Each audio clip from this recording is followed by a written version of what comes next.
Now, the next of these perfections is a very important one. It's the perfection of patience. And this is the antidote to anger. This is again a huge subject, and I can only skim the surface. But I think we can all appreciate that our daily life, our family life, our workplace, and so forth are a wonderful field for practicing patience. Even just driving, although of course your roads are very well disciplined. Come to India. But nonetheless, driving and so forth, wonderful, wonderful opportunities for practicing how to relax inwardly and not react with irritation, frustration, anger. So how to develop patience? Well, as I say, this is a big subject. We can only deal with one or two points here. But one of them is that normally when somebody upsets us and angers us, we regard them as an obstacle to ourselves being tranquil and peaceful, nice, friendly people. I would be fine if it wasn't for my awful neighbor, or my dreadful boss, or my wife, or my husband, or whoever, you know.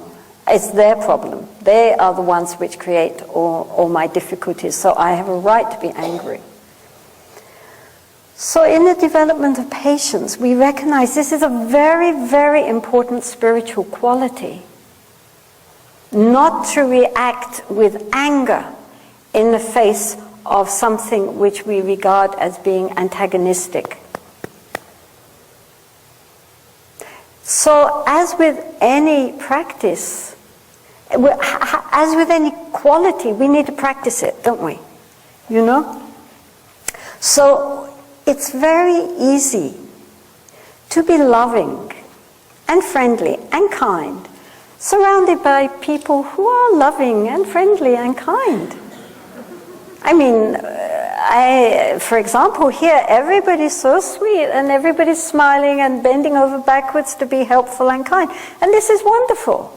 But it can lull one into a false sense of complacency, that one, therefore, is also loving and friendly and kind under all circumstances because one only meets with that. So, therefore, in order to really practice, we need people who are obnoxious.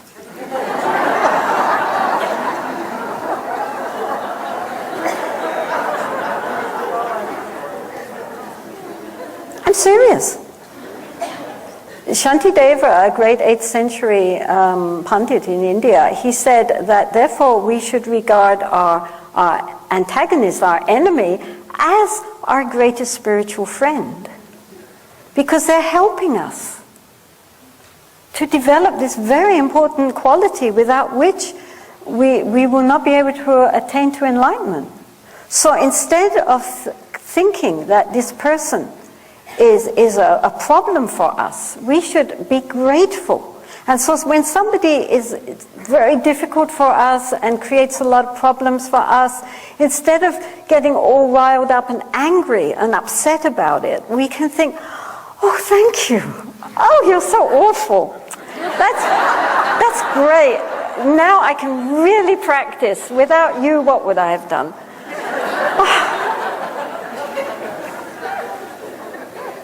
And then that transforms the whole situation. Now, of course, this does not mean that if we are in a heavily abusive situation, we just sit down and say, hit me harder. But it does mean that even if one is in an abusive situation, one can extricate oneself as quickly as possible, but nonetheless with love and compassion in the heart. The Buddha said that hatred does not cease with hatred. Hatred ceases with non-hatred, in other words, with love. And if someone is difficult to us and in return we get angry and frustrated, we've doubled the problem. Do you understand? Like if somebody does something to us, cheats us or is difficult with us, and then we feel all this anger and frustration and bitterness in our heart, then we are torturing ourselves, right? It's not affecting that person. They're fine. We are only doing to ourselves what our worst enemy would wish for us, right? So we're giving ourselves a double dose. Whereas if we take that and transform it into an opportunity to develop and to go forward, then nothing can harm us. It's part of our spiritual development. And this is not just with people, but also with circumstances. Everybody now is beginning to understand that difficult circumstances are actually our greatest opportunities to grow. This doesn't mean that we have to manufacture difficulties and obnoxious people. Sit there, they will come.